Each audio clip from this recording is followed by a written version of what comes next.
Vamos a iniciar con este ejemplo.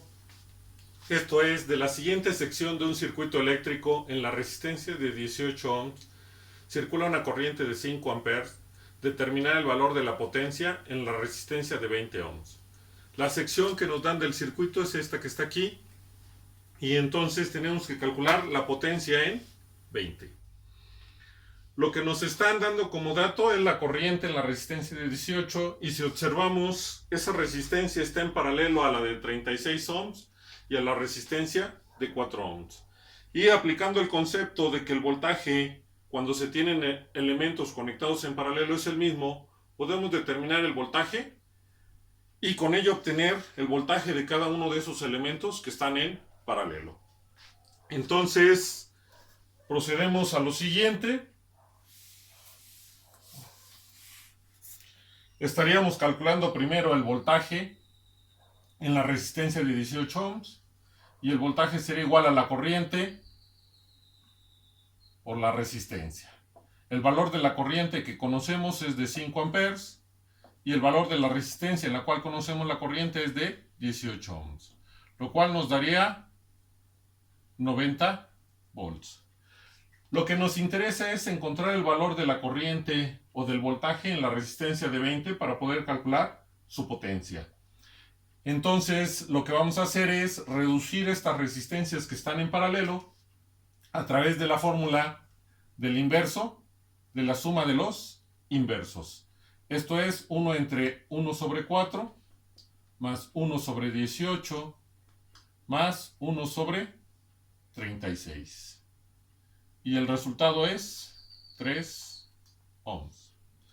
Y con esto modificamos la estructura del circuito.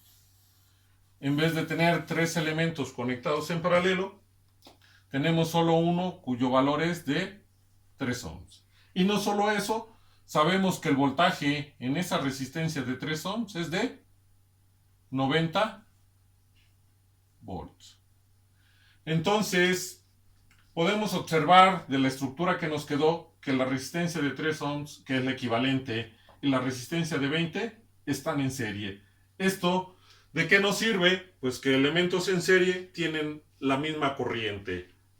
Y si ya conocemos el voltaje de la resistencia de 3, porque como estaban en paralelo es el mismo, podemos calcular la corriente en la resistencia de 3, que sería la misma corriente en la resistencia de 20, y poder calcular entonces la potencia en la resistencia de 20 ohms.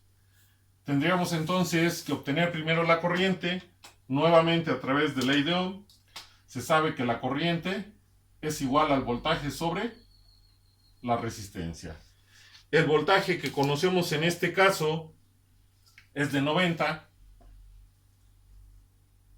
y la resistencia que tiene ese voltaje es la de 3.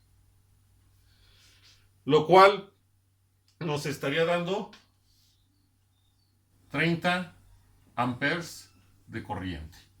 Como están estos dos elementos en serie, pues ya conocemos entonces la corriente en la resistencia de 20 y podemos decir que la potencia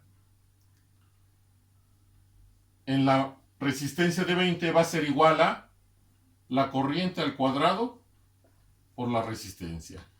Esto es 30 elevado al cuadrado por 20. Y estaríamos obteniendo una potencia que va a ser igual a 18.000 watts o igual a 18 kilowatts. Y con eso estaríamos terminando este primer ejemplo.